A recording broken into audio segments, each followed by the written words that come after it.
찬양 드림으로써 종료주일 예배를 하나님께 드립니다.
같이 묵도합니다.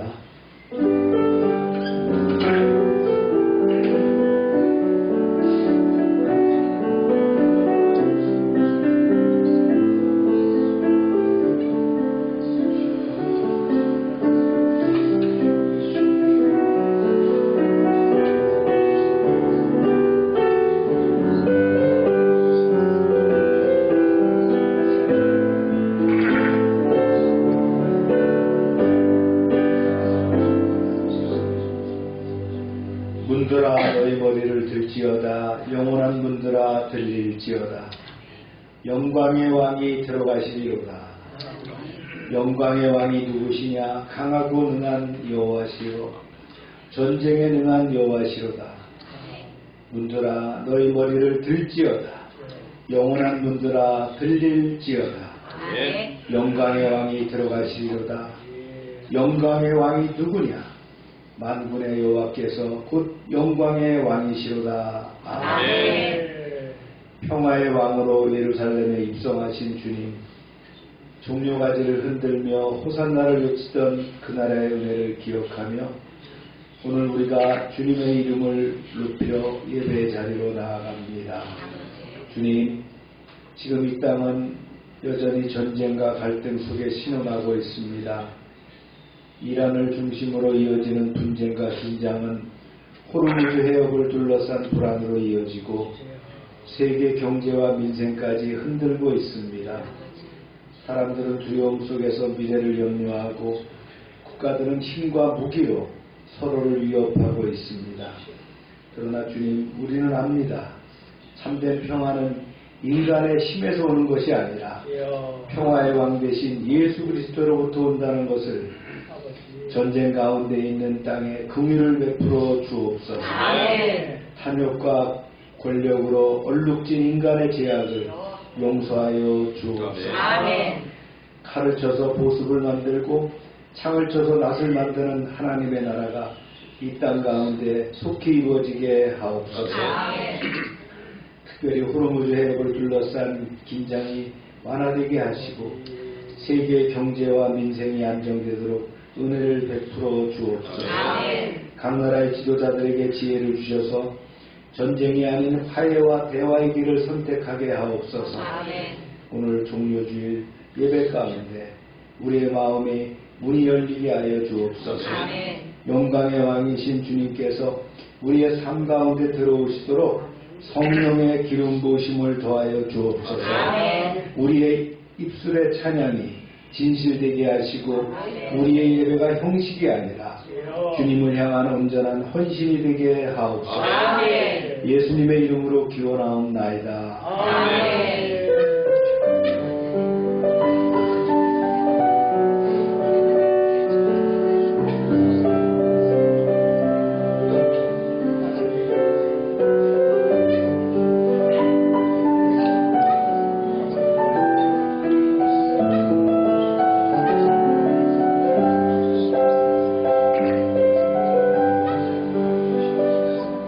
전능하사 천지를 만드신 하나님 아버지를 내가 믿사오며 그 외아들 우리 주 예수 그리스도를 믿사오니 이는 성령으로 잉태하사 동정녀 마리아를 하시고 본디오 빌라에게 고난을 받으사 십자가를 못 박혀 죽으시고 장사한 지 사흘 만에 죽은 자 가운데서 다시 살아나시며 하늘로 오사 전능하신 하나님 우편에 계시다가 저희로서 산자와 죽은 자를 심판하러 오시리라.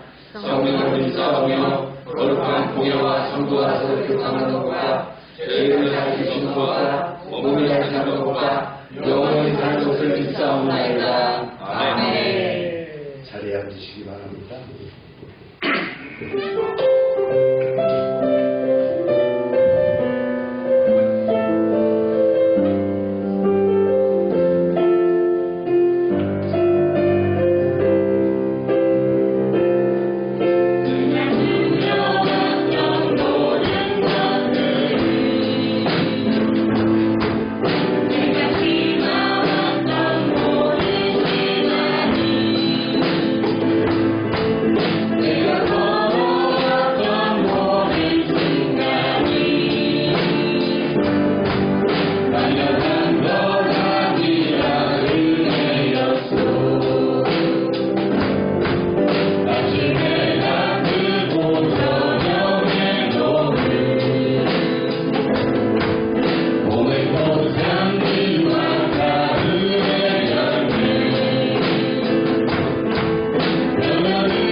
기도합니다. 전쟁이 빨리 끝나야 됩니다. 하나님 그 가운데서 모든 것이 이제 합력하여 선을 이루는 은혜 역사가 있기를 바라면서 기도해 주시기 바랍니다. 주여 하고 기도합니다. 주여.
땅에는 새싹이 나고 잠자던 생명을 있게 하는 계절이 우리에게 허락해 주심에 감사드립니다. 아멘. 주님, 이 따뜻한 계절 속에서도 세상 곳곳에서는 전쟁이 멈추지 않고 오히려 전쟁이 길어지고 있습니다. 전도서 말씀에 사랑할 때가 있고 미워할 때가 있으며 전쟁할 때가 있고 평화할 때가 있다고 하였으나 이 모든 상황 가운데서도 주님의 주권이 있음을 믿습니다. 아멘. 주님, 이 혼란한 속에서도 이루고자 하시는 뜻이 있으면 속히 이루시고 이 땅의 전쟁이 그치고 평화를 허락하여 주시옵소서. 아멘.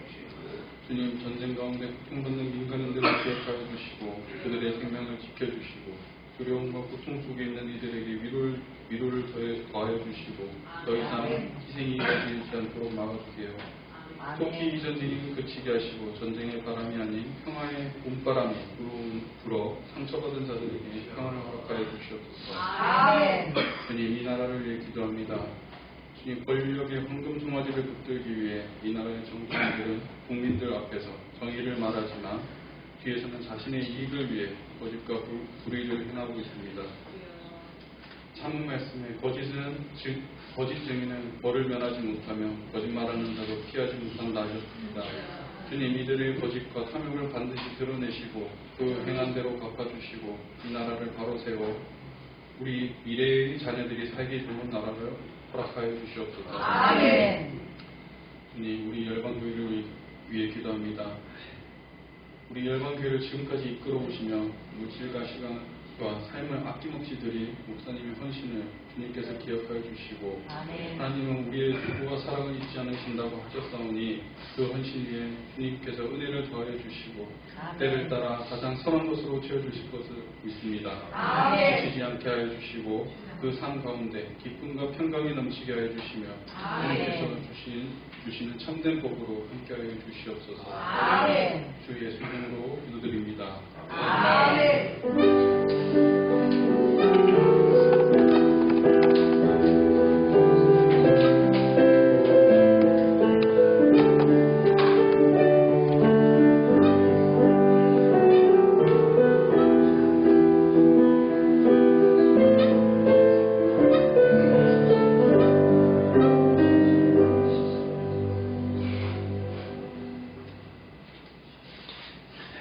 시간입니다.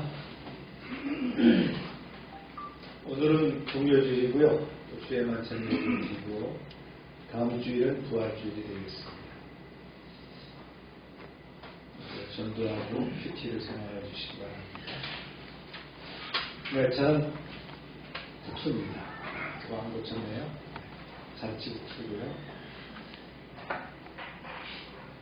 다음 주에는 우리 아이들이 딸기밥 체험을 합니다.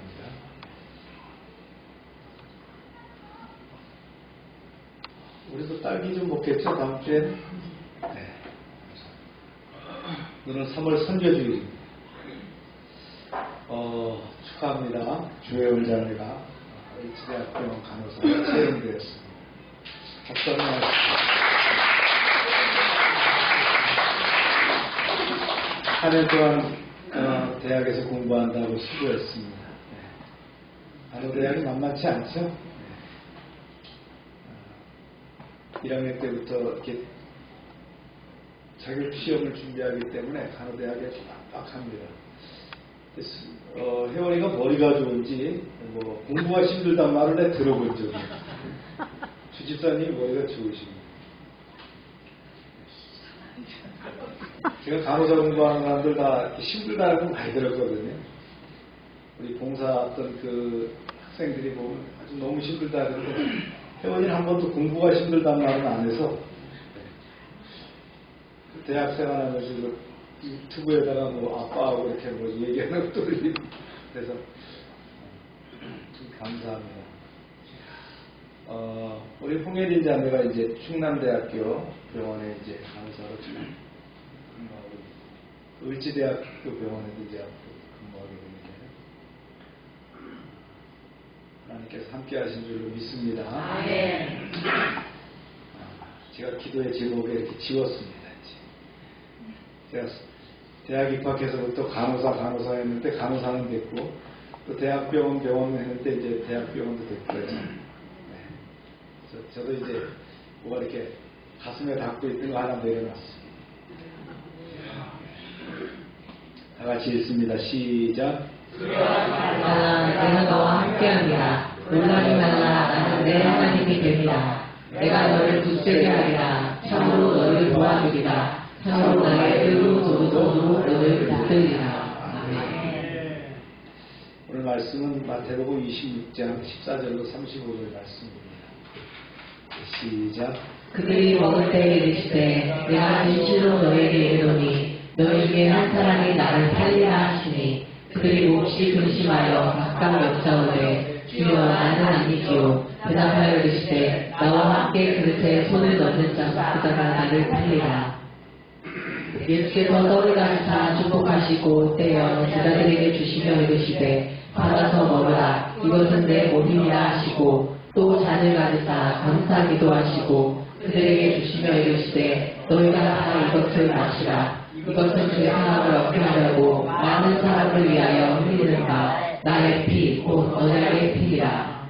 베드로가 대답하여 이르되 모든 줄을 버릴지라도 나는 결코 버리지 않겠나이다. 예수께서 이르시되 내가 진실로 내게 이르노니 오늘 밤 다 울기 전에 네가 3번 나를 부인하리라. 기도합니다. 하나님 감사합니다. 중요주일 말씀을 선포합니다. 종은 입술이 둔하지만 하나님께서 진리와 인간 가운데 증거하게 하셔서 진리의 말씀이 선포되게 하여 주옵소서. 예수님의 이름으로 기도합니다.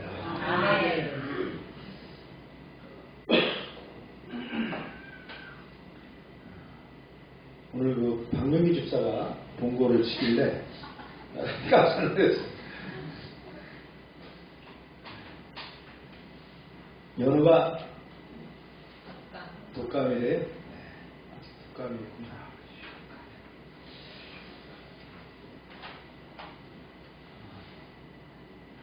학교에 또 학원에 이렇게 독감이 도는 것 같아요.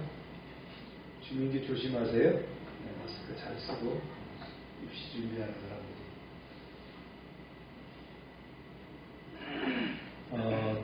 종료주일의 호산나는 며칠 뒤에 뭘로 바뀌었어요? 십자가에 못 박으라고 하는 아우성으로 바뀌게 됩니다. 오늘 본문을 통해서 바로 그 사이에 드러났던 인간의 연약함을 우리가 볼 수가 있습니다. 제자는 스승을 팔고 따르겠다는 사람들은 결국 주님을 부인하죠. 그러나 모든 백성의 흔들림 속에서도 주님은 우리를 결코 포기하지 않으시는 그 사랑을 또 다시 보내고 또 구원의 길로 이끌어 가시는 그런 내용들을 우리가 보게 됩니다. 이제 오늘 첫 번째 메시지는 뭐냐면요. 가룟 유다가 이제 예수님을 팔려고 마음 먹고 대제사장에게 갔던 그런 이야기부터 시작을 합니다. 읽겠습니다. 시작. 그때 12 중에 하나인 가룟 유다라 한 자가 대제사장들에게 가서 말하되 내가 예수를 너희에게 넘겨주리니 얼마나 주려느냐 하니 그들이 은 30을 달아주거늘. 제가 여러분에게 예수를 넘겨주겠어. 얼마나 주겠어? 그게 정말이요? 잘 생각했어. 그렇다면 우리가 은화 30냥을 주겠어. 이렇게 했습니다. 좋습니다. 그렇게 합시다. 그래서 30냥을 세어서 건네줬고 유다가 그걸 받았습니다. 은화가 30냥이라고 하는 것은 지금으로 따지면 뭐 값은 좀 차이가 있겠지만 당시로 말하면 노예를 한 사람 살 때 값이 은화 30개입니다. 그러니까 예수님의 몸값이 얼마였다고요? 네, 종의 몸값에 팔리셨다는 거죠. 그래, 읽어 이렇게 됐어요. 시작. 그가 그때부터 예수를 넘겨줄 기회를 찾더라. 돈까지 받았기 때문에 틈만 나면 이제 예수님을 언제 넘길까? 왜냐하면 예수님 주변에 항상 많은 사람들이 따라다니다 보니까 기회를 못 보는 거예요. 그런 상황이 됐다. 사람이 없는 한적한 때가 언젠가를 호시탐탐 노리고 있었죠. 이 가룟 유다 그런데 가룟 유다거든요. 리을 이렇게 요예요. 가룟 유다. 지명 이름입니다. 뭐 안동백 하듯이 가룟 사람 유다라는 뜻이거든요. 왜냐하면 유다라는 이름이 많기 때문에. 근데 재밌는 것은 12제자 중에 유다 지파가 한 사람이 있는데 이 사람이 바로 가룟 유다입니다. 지역이 어디냐면 네게부 사막입니다. 유다 지역의 남쪽인 네게부 사막에 있는 그 지역. 여기가 이제 가룟인데 여기 사람 유다라 이런 뜻이에요. 자, 이제 여기서 최후의 만찬으로 넘어갑니다, 이제. 무교절 첫날이 되었어요. 그러니까 6월절 어린 양을 잡는, 그, 아비몰, 니산월이라고도 하죠. 14일 해질 무렵이다라는 거예요. 그들은 그 종교력으로는 정월 14일이다 그러는 거예요. 그럼 정월 15일은 뭐예요? 우리로 말하면 대보름이죠? 그날이 무교절이 되는 거예요. 네. 베다니 마을에서 제자들이 예수님께 나와 물었어요. 이렇게 물었습니다. 시작. 무교절 첫날에 제자들이 예수께 나와서 이르되 6월절 음식 잡수실 것을 우리가 어디서 준비하기를 원하시나이까. 네.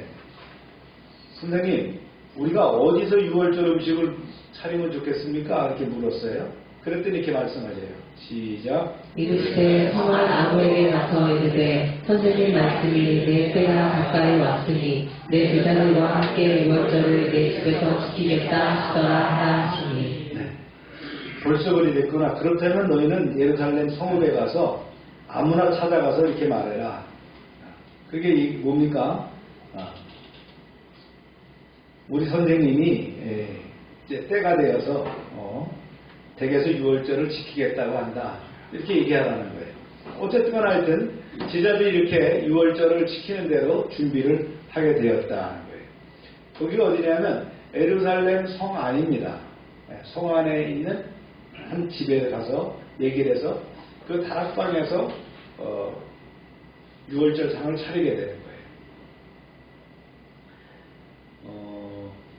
날이 저물어서 이제 시작이 되죠. 이렇게 시작을 합니다. 시작. 정오 때에 예수께서 12제자와 함께 앉으셨더니. 저녁 때가 돼야지 날이 시작되거든요. 이스라엘은요. 그래 저녁 때가 되어서 만찬하게 됐다는 거예요. 이 날이 정확하게 언제라고요? 14일이었다 그러는 거예요. 식탁에 둘러 앉으셨어요. 제자들과 함께 이제 자리를 함께 했는데 여기서 이제 주님이 자세를 고쳐 앉으면서 진지하게 말씀하십니다. 어떤 말씀이에요? 이런 말씀이에요. 시작. 그들이 먹을 때에 이르되 내가 진실로 너에게 이르노니 너희 중에 한 사람이 나를 살리라 하시니. 네. 제자들 안에가 진정으로 말하겠다. 그러면서 무겁게 입을 여시는데 때가 이르면 너희 가운데 한 사람이 나를 배신할 거야. 이런 얘기잖아요. 웃음기 넘치는 즐거운 그 만찬 분위기가 순식간에 사라지고 제자들이 저마다 몹시 걱정스러운 얼굴로 예수님을 물었어요. 이렇게 물었겠죠? 시작. 그들이 몹시 근심하여 각각 여짜오되 주여 나는 아니지요. 주님, 제가 그 사람입니까? 저는 아니죠. 주님, 저희가 주님을 배반하다니요. 절대 그런 일은 없을 거예요. 믿어주세요. 제자들이 당사자가 아님을 이렇게 확인하면서 예수님께 확인받기를 원했어요. 그러자 예수님께서 쓴 미소를 지으면서 담담하게 말씀을 하십니다. 시작. 대답하여 이르시되 나와 함께 그릇에 손을 넣는 그가 나를 팔리라. 인자는 자기에 대하여 기록된 대로 가거니와 인자를 파는 그 사람에게는 화가 있으리로다. 그 사람은 차라리 태어나지 아니할 거라면 제게 대답을 뻔하였습니다. 네, 참 안 태어난 게 좋았다라는 말씀을 하시면서 그래서 나와 함께 그릇을 넣는 그가 그 순간을 얘기하는 게 아니고요. 이건 관용적인 표현이에요. 매우 가까운 관계. 우리는 이 말을 우리말로 뭐라고 해야죠? 한솥밥 먹는 사람 그러잖아요. 그 얘기입니다. 예. 그래서 그때 누가 가로주다가 손을 넣었구나 이게 아니고 한솥밥 먹는 사람이다. 가까운 사람이다 이런 얘기입니다.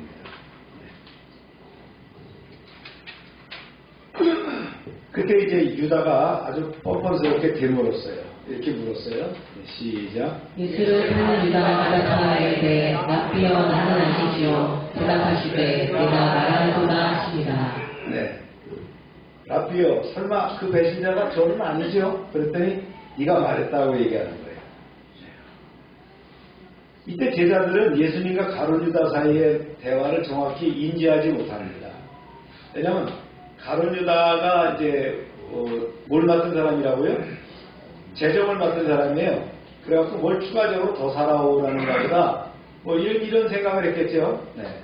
잘 알아듣질 못했어요. 예수님 자 이제 음식을 먹도록 합시다.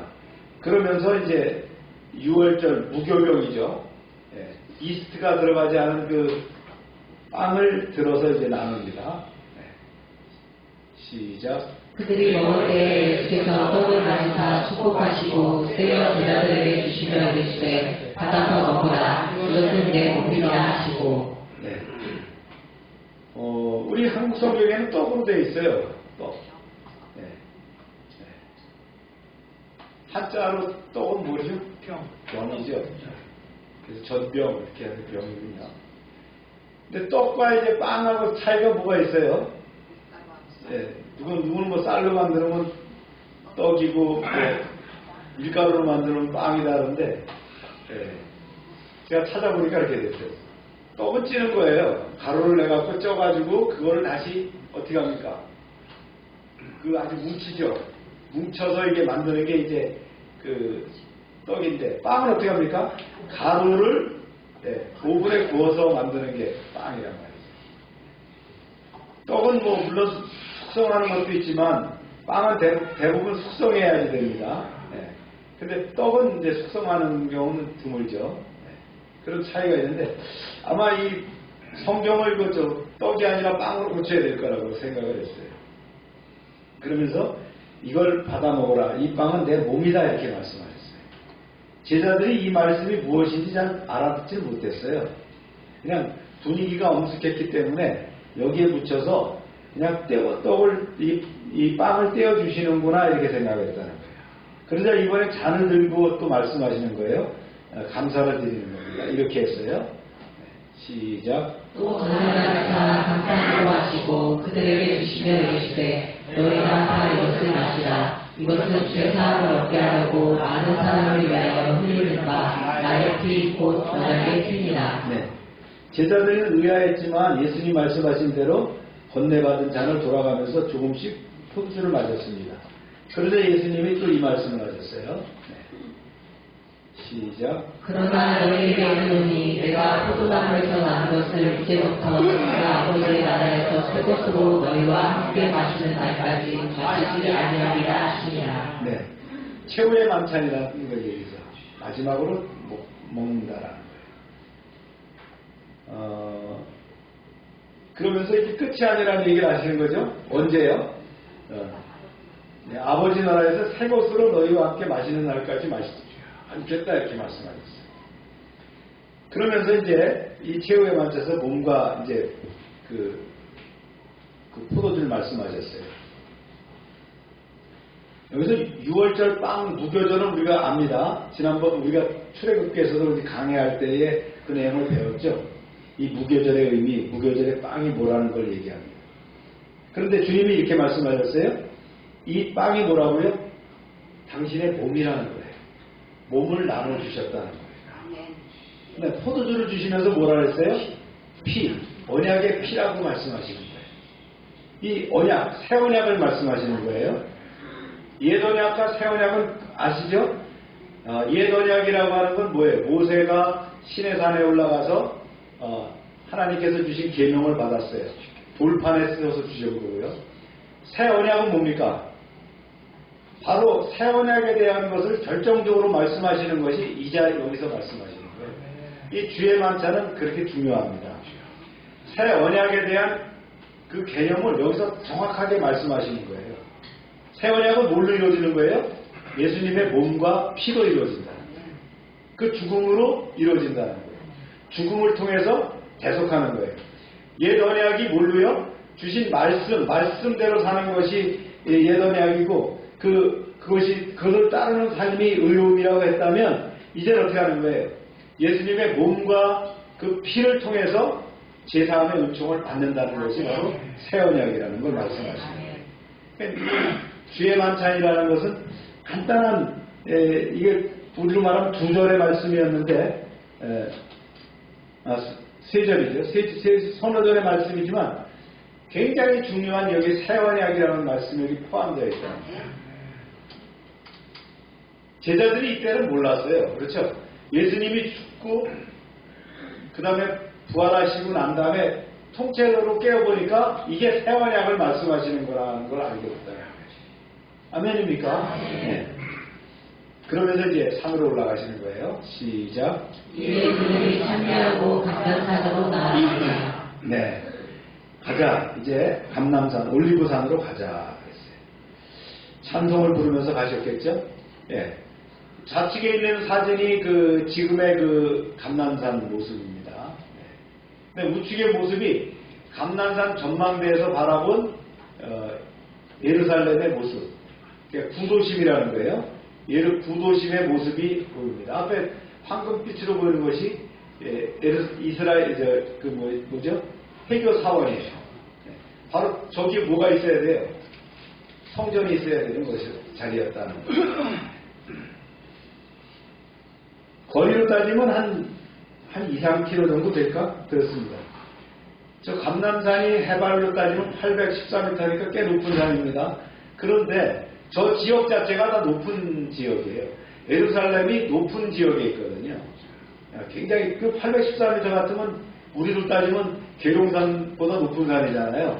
그런데 여기서는 지대가 높기 때문에 그렇게 높게 느끼는 그런 것은 아니라는 거예요. 그러면서 이제 말씀이 이제 진행됩니다. 또 이제 제자들끼리 걸으면서 그랬겠죠. 주님, 방금 저녁을 먹어서 산에 올라가는 게 힘듭니다. 그러면서 뭐 이런 대화를 하고 가는 거예요. 그러면서 이런 얘기를 하고 가는데 예수님이 폭탄 선언을 또 하시게 돼요. 무슨 말씀이냐면요. 이런 말씀이에요. 시작. 그때 예수께서 제자들에게 이르시되 오늘 밤에 너희가 다 나를 버리리라. 기록된 바 내가 목전을 치리니 나의 배가 흩어지리라 하였느니라. 네. 그 당시 제자들은 이 말씀이 성경 어디에 있는지 몰랐어요. 나중에 스가랴 선지자의 예언에 이런 말씀이 있구나라는 걸 알게 됐죠. 그 말씀이 뭐냐면 이 말씀이에요. 시작. 내가 하늘과 목전을 치리니 그의 앞배가 뿔뿔이 흩어지리라. 그러니까 이미 500년 전에 이스라엘 백성들이 바벨론 포로 시대를 겪을 때 스가랴가 한 말이거든요. 이 말을 주님이 하신 거예요. 그러면서 이렇게 말씀하셨어요. 시작. 그러나 내가 살아난 후에 너희보다 먼저 갈릴리로 가리라. 네. 갈릴리로 먼저 가시겠다는 거예요. 죽었다가 살아난 다음에 갈릴리로 가시겠다는 거예요. 오늘 그 저녁 식사부터 아주 아리송한 말씀만 하셨죠. 뭐 빵을 나눠주면서 내 몸이라고 하셨고 포도주를 나눠주면서 언약의 피라고 말씀하시고요. 그 다음에 또 오늘 밤에 너희가 그 전에 또 나를 팔리라고 했다가 또 산에 올라가시는 자리에서는 어떻게 합니까? 아주 놀라운 이런 얘기를 하신 거예요. 나를 다 버리고 너희가 도망갈 거라. 이런 얘기를 하시다. 실질적으로 예수님이 십자가에서 죽으신 다음에 부활하시고요. 부활하신 다음에 어디에서 제일 먼저 나타나셨겠어요? 무덤에서 나타나셨어요. 그 다음에 또 어디서 나타나셨어요? 네. 그 제자들 사이에 또 나타나셨죠. 또 그 전에 또 길 가는 곳에서 또 나타나시기도 했어요. 그 다음에 또 어디서 나타나셨어요? 갈릴리로 가신다 했으니까. 갈릴리로 가셔서 뭘 주십니까? 그레이트 커미션이라고 하는 지상명령을 거기서 제자들에게 했죠. 그게 이제 마태복음과 요한복음에 보면 나오는 내용들이에요. 그렇죠? 네. 그리고는 다시 또 어디서 나타나셔요? 승천은 어디서 하셨을까요? 네? 경주 토암산에서는 안 했습니다. 네. 네. 어디서 하셨다고요? 예루살렘, 감람산에서 하셨어요. 네. 바운다리가 굉장히 컸어요. 그죠? 네, 예루살렘에도 나타나셨지만 갈릴리 지역에도 나타나셨고 갈릴리 지역에 간 상황은 아마 사태 수습을 위해서 갈릴리로 제자들 미리 보냈다가 나중에 이제 정리가 되면서 승천하실 때는 감람산에서 승천하셨구나. 이렇게 이제 이해를 하시면 성경이 왜 왔다 갔다 하는가를 전부 다 이해를 하실 수가 있을 거예요. 자, 그러다가 베드로가 이제 승질 급한 베드로가 먼저 튀어나와야 되겠죠? 네, 나와서 그런 얘기를 하는 거예요. 시작. 베드로가 대답하여 이르되 모두 주를 버리시라고 나는 결코 버리지 않겠나이다. 네. 그렇죠? 항상 이렇게 나서는 사람이 먼저 버립니다. 그러니까 예수님이 또 이렇게 말씀을 하십니다. 시작. 예수께서 이르시되 내가 진실로 내게 이르노니 오늘 밤 다 물기 전에 내가 3번 나를 부인하리라. 네. 다 굴기 전에 3번 부인한대. 이게 이제 이스라엘의 닭은 대부분 2, 3시경에 이제 동트기 전에 울거든요. 하여튼 3번이나 그런다는 거예요. 그러니까 베드로가 뭐라 하겠어요? 또 얘기했겠죠. 시작. 베드로가 이르되 내가 주와 함께 죽을지언정 주를 부인하지 않겠나이다 하고 모든 제자도 그와 같이 말하니라. 베드로가 그렇게 얘기하니까 제자들도 앞다퉈서 다짐하듯이 얘기했죠. 주님, 저도 마찬가지입니다. 무슨 일이 있어도 저는 주님을 따를 겁니다. 배반하지 않을 겁니다. 마치 충성을 경쟁하듯 이렇게 얘기했어요. 그때 예수님의 눈은 어떻게 했어요? 쓸쓸한 눈이 되셨겠죠. 외로움에 가득한 그런 빛이 언뜻 비쳤을 것이다. 자, 오늘 말씀을 좀 정리해보면 이렇습니다.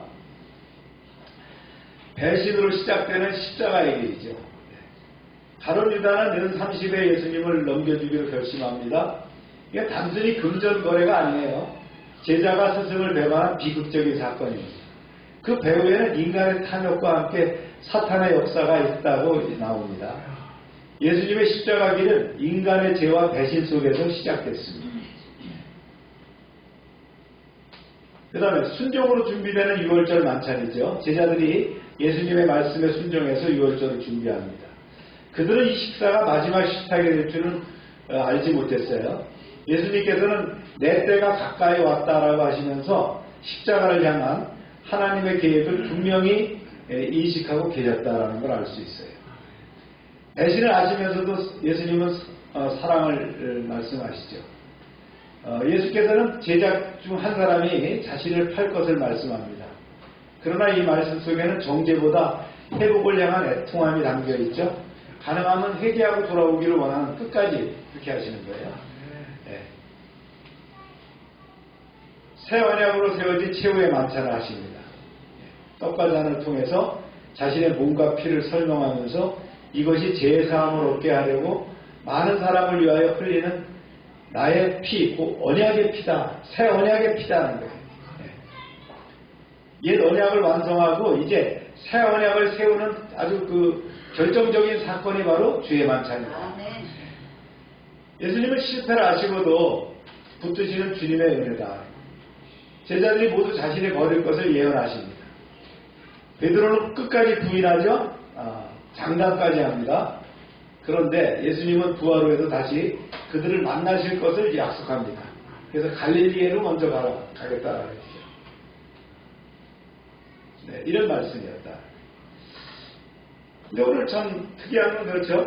최후의 만찬, 6월절 식사의 제일 중요한 메인 디시가 뭐예요? 어린 양의 고기입니다. 그렇죠. 근데 양고기 얘기는 전혀 나오지가 않았어요. 그러면 이날의 식탁에는 양고기를 준비 안 했을까?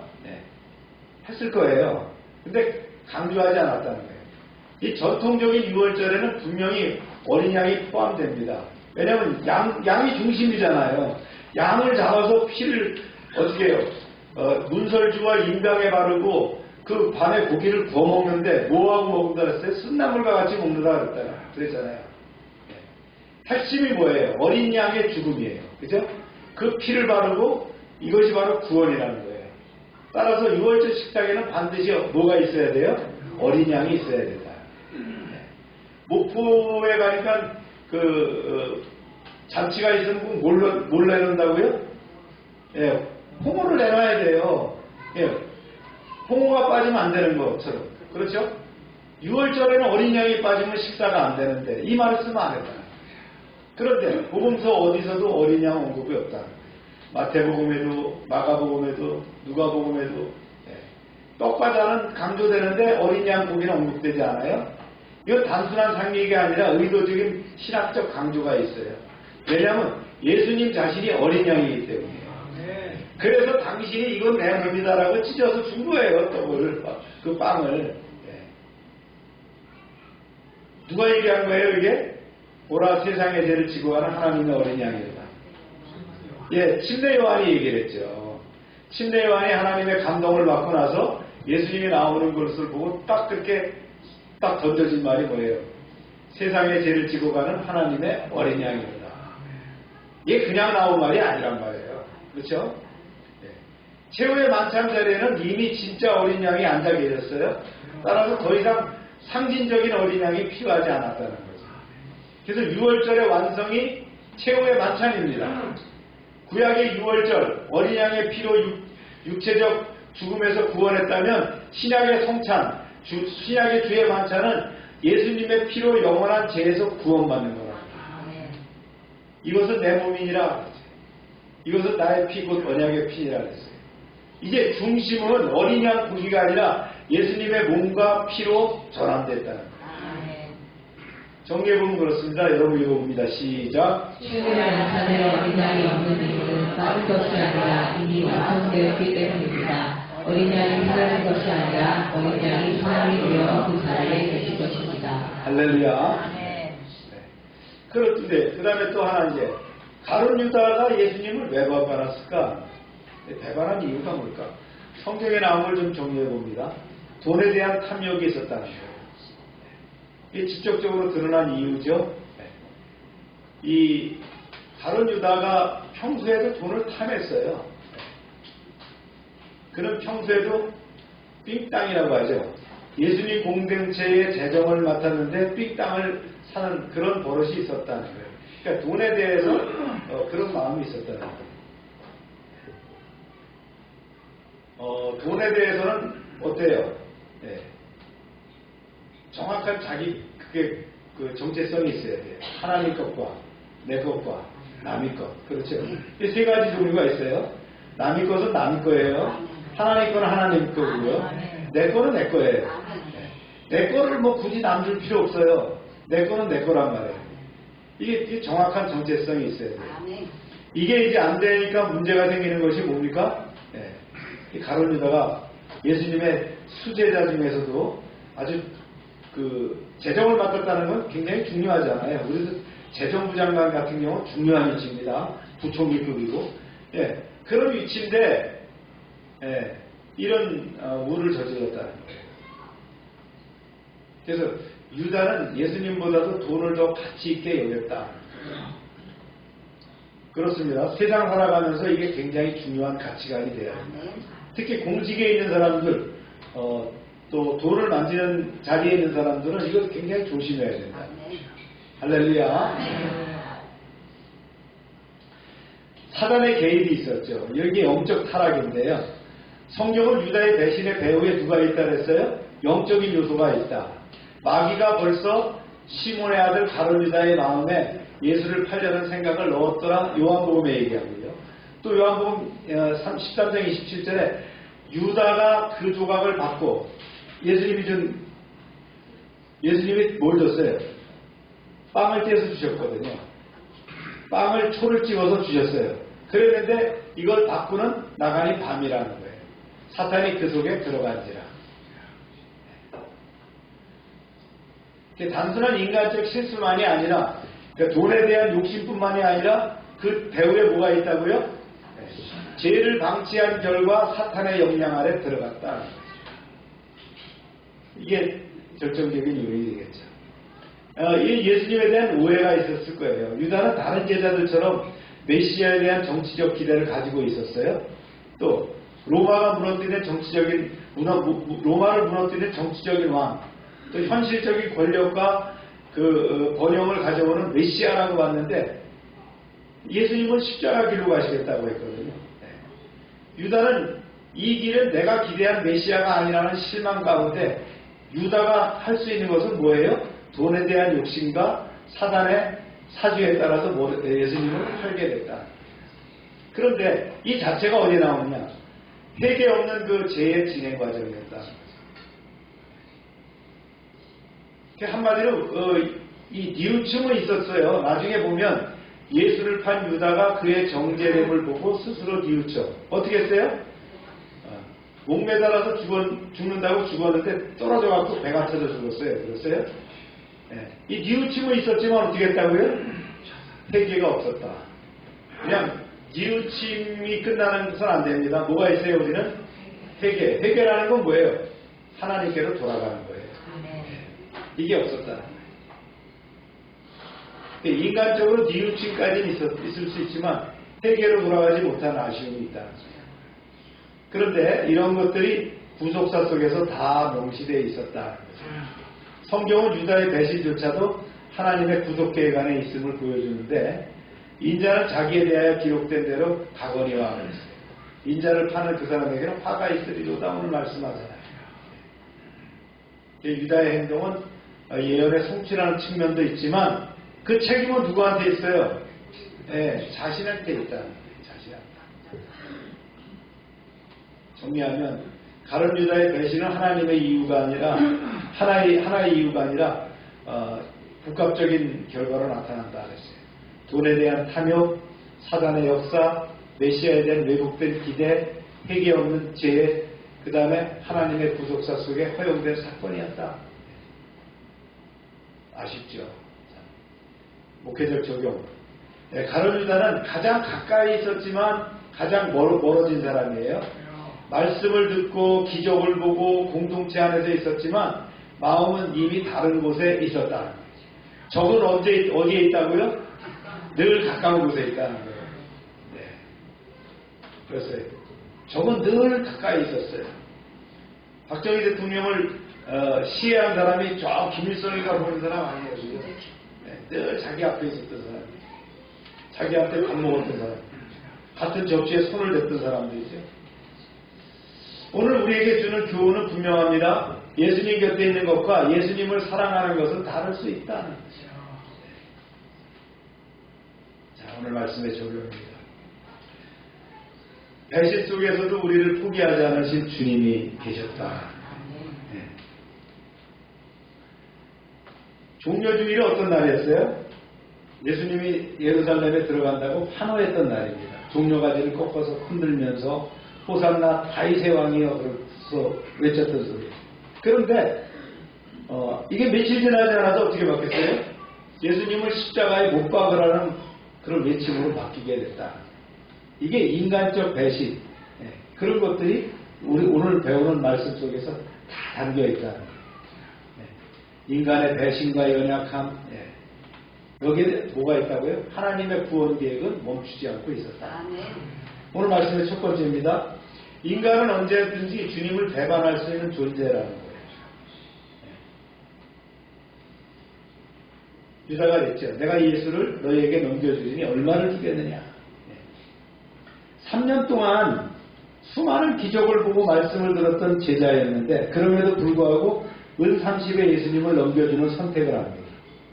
우리 이 모습을 보면 쉽게 판단할 수 있지만 사실 이 사건은 인간의 본성을 그대로 드러내는 사건이라는 거예요.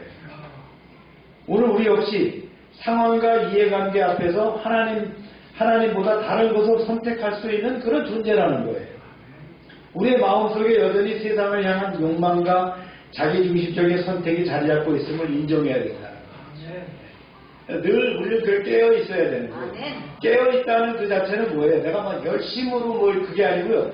깨어 있다는 내 중심에 하나님이 계시다는 거예요. 두 번째는요. 예수님은 우리의 배신을 아시면서도 사랑하셨어요. 그게 주님의 사랑이죠. 너희 중에 한 사람이 나를 팔리라. 뻔히 아셨어요. 가룟 유다라는 걸 아셨어요. 그럼에도 불구하고 내치지 않으셨어요. 같이 식탁에 앉으셨어요. 이것이 복음입니다.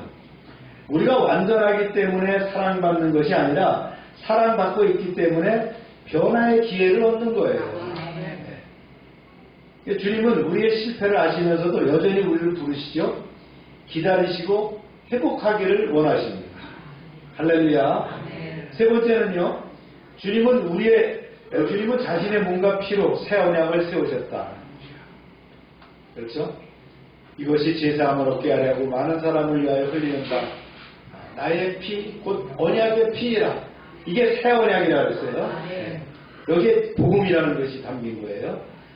6월절 식사 가운데 떡과 잔을 나누시면서 이것이 내 몸이요 내 피라고 말씀하셨는데 이건 단순한 상징이 아니에요. 구원의 선언입니다. 여기서 우리 인류 역사상에 굉장히 중대한 사건이 나오는 거예요. 새 언약이라는 사건이 여기서 나오는 거예요.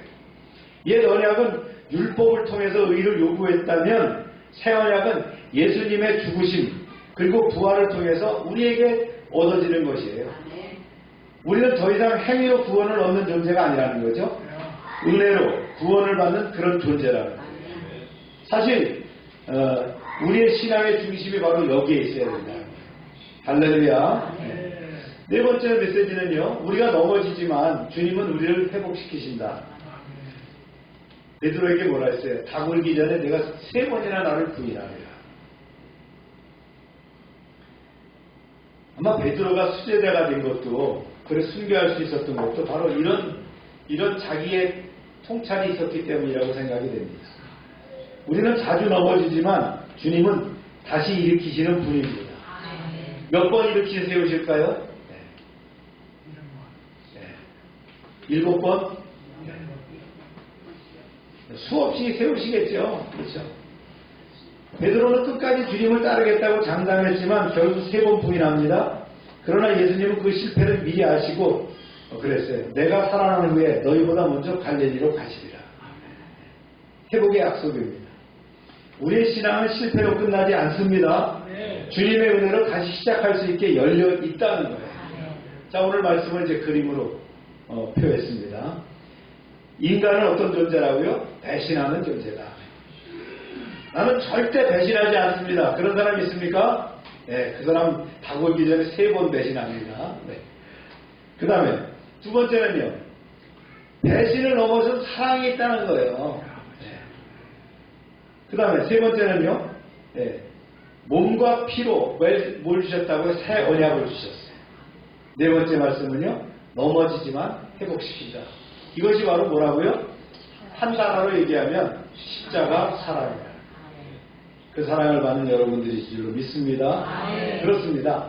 종려주일은 환호의 날이었지만 주님은 십자가를 향해 나가는 십자가 행진이었어요. 그리고 오늘 우리는 주의 만찬을 통해서 그 십자가를 기억하고자 합니다. 떡은 우리를 위해 찢기신 주님의 몸이며 잔은 우리를 향해 흘리신 주님의 피입니다. 단순한 의식이 아니죠. 우리를 향한 하나님의 사랑의 확증, 하나님의 약속이라는 거예요. 이제 우리는 선택해야 합니다. 순간의 감정으로 환호하는 신앙이 아니라 끝까지 주님을 따르겠다는 그 신앙으로 결단해야 된다. 우리의 연약함에도 불구하고 우리를 붙드시는 주님을 바라보면서 십자가의 길을 따르는 참된 제자의 삶을 살아가는 여러분이 되기를 축원합니다. 기도합니다.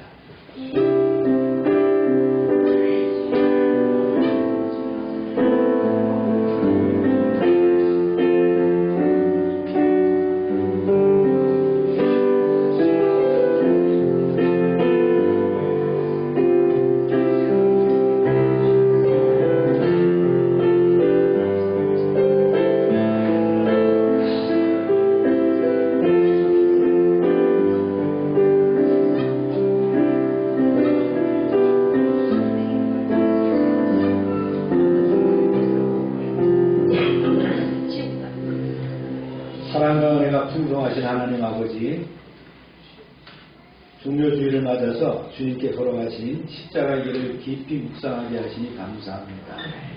우리는 주님을 사랑한다고 고백하면서도 때로는 유다처럼, 베드로처럼 주님을 부인하고 배반하는 연약한 존재임을 고백합니다. 그럼에도 불구하고 우리를 포기하지 않으시고 끝까지 사랑하시며 붙들어 주시는 주님의 은혜에 감사를 드립니다. 이 시간 주의 만찬에 참여할 때 주님의 몸과 피를 깊이 기억하게 하시고 우리의 신앙이 형식이 아니라 참된 생명과 약속이 되게 하옵소서. 우리의 마음을 새롭게 하시고 다시 주님을 따르는 삶으로 나아가게 하시며 환호하는 신앙이 아니라 십자가까지 따르는 믿음의 사람으로 살아가게 하옵소서. 예수님의 이름으로 기도합니다. 이어서 주의 만찬을 진행하도록 하겠습니다.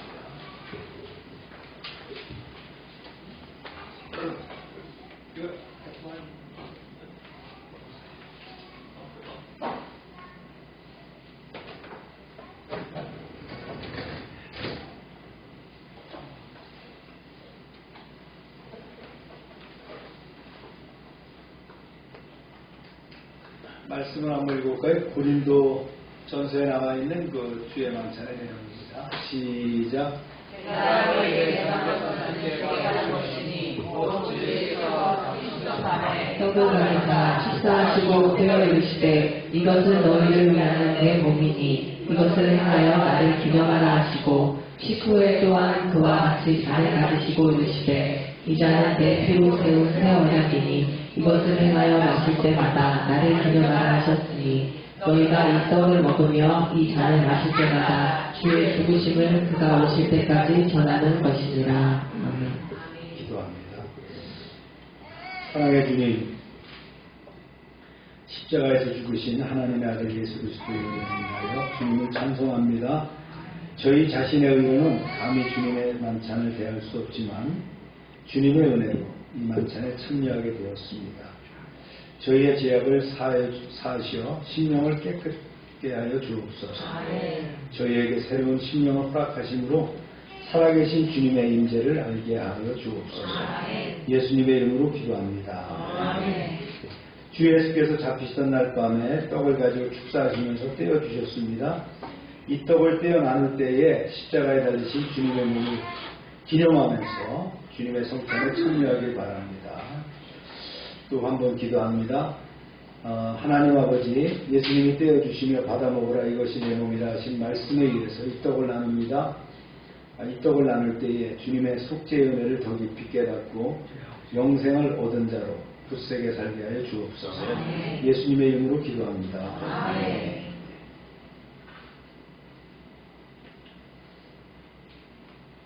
이것은 하늘로서 내려온 떡이니 조상들이 먹고 죽은 그것과 같지 않으며 이 떡을 먹는 자는 영원히 살리라. 여러분이 받으신 이 떡은 우리를 위하여 찢기신 주님의 몸에 상징하는 떡입니다. 다 같이 감사함으로 드시기 바랍니다.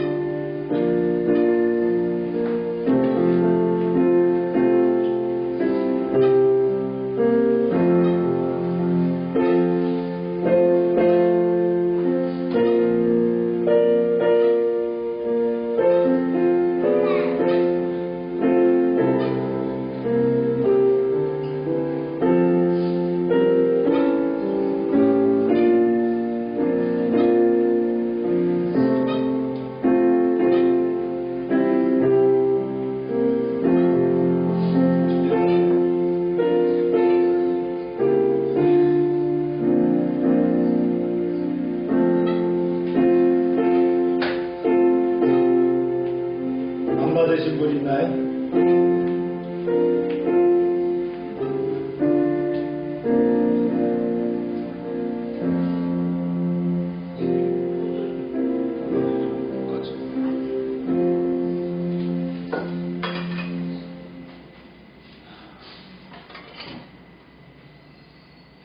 이어서 이제 잔을 나누도록 하겠습니다. 거룩하신 하나님 아버지, 주께서 우리를 위해서 흘리신 언약의 잔을 받으려 합니다. 우리를 사랑하사 피 흘리신 그 사랑을 본받아서 우리도 서로 용서하며 사랑하게 하여 주옵소서. 예수님의 이름으로 기도합니다. 네, 나누겠습니다.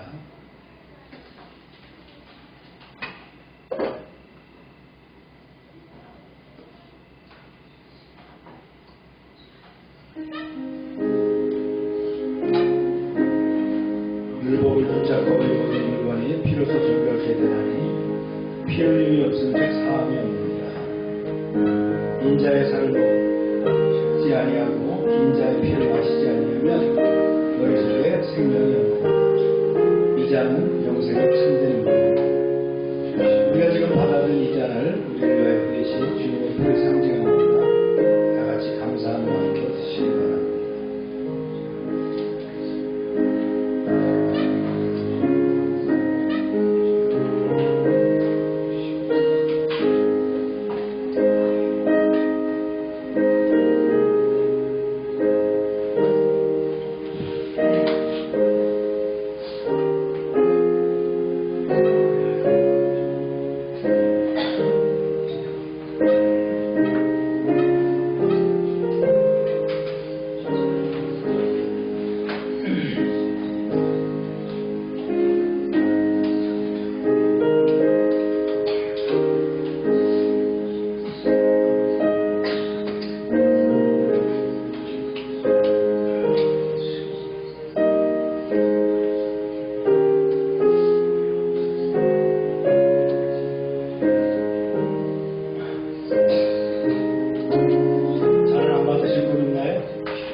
자비로우신 하나님 아버지, 우리에게 구속의 은혜를 베푸시어서 이 성찬에 참여케 하심을 감사합니다.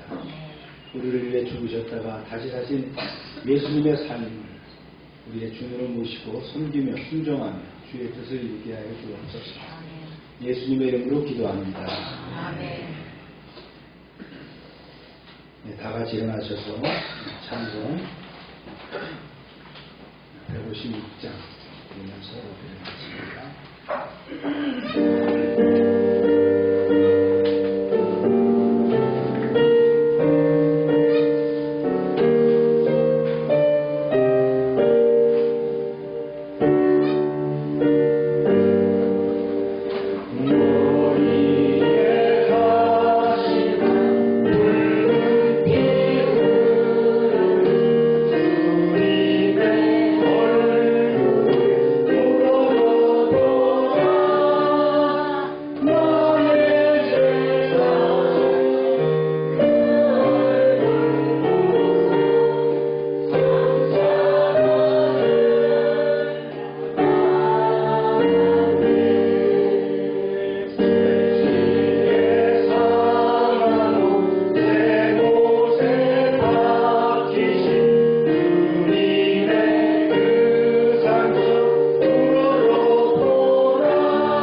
치료를 위해서 우리 가슴에 손을 대고 기도하고 앞에 손을 대시기 바랍니다. 하나님, 이 시간 치료를 위해 믿습니다. 우리의 연약함, 우리의 상함을 주님 능하신 손으로 고쳐주시길 원합니다. 기도할 때에 성령의 능력과 기름 부으심으로 세상으로서는 고칠 수 없지만 하나님의 능력으로 치유하게 하여 주옵소서. 그리하여 온전히 하나님께 영광 돌리는 인생이 되게 하여 주옵소서. 예수 이름으로 명령한다. 모든 질병은 떠나가고 깨끗하게 되일지어다. 병의 근원은 마르고 깨끗함을 입을지어다.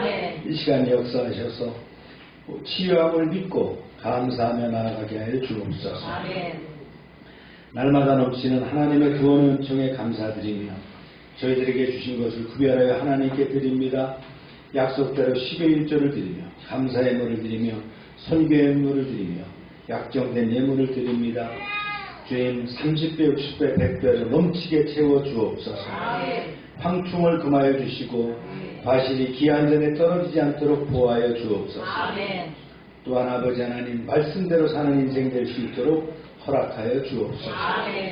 하나님의 말씀을 삼가 듣고 그 명령을 지켜 행하는 하나님의 자녀들을 축복하사 세계 모든 민족 위에 뛰어나게 하여 주옵소서. 하나님의 말씀을 순종하면 모든 복이 우리에게 그대로 미칠 줄로 믿습니다. 성읍에서도 복을 받고 들에서도 복을 받을 것이며 몸의 소생과 토지의 소산과 짐승의 새끼와 우양의 새끼가 복을 받으며 광주리와 떡반죽 그릇이 복을 받으며 들어와도 복을 받고 나가도 복을 받게 하시며 대적이 일어나 치라 할지라도 한 길로 왔지만 7길로 도망가게 하여 주옵소서. 하나님께서 우리를 위하여 하늘의 아름다운 복을 열어사 우리의 땅에 때를 따라 비가 내리게 하시고 우리의 손으로 하는 모든 일에 복을 주셔서 많은 사람들에게 나누며 베풀게 하시고 머리가 되고 꼬리가 되지 않게 하시며 위에만 있게 하시고 아래에 있지 않게 하여 주옵소서. 저희가 드린 이 물질 하나님이라는 데 귀하게 쓰임받게 하시고 쓰이는 곳마다 하나님의 영광과 역사하심이 나타나게 하여 주옵소서. 이제는 우리 주 예수 그리스도의 은혜와 하나님 아버지의 크신 사랑과 성령의 교통하심이 이제로부터 영원토록 함께 하시기를 축원하옵나이다. 아멘.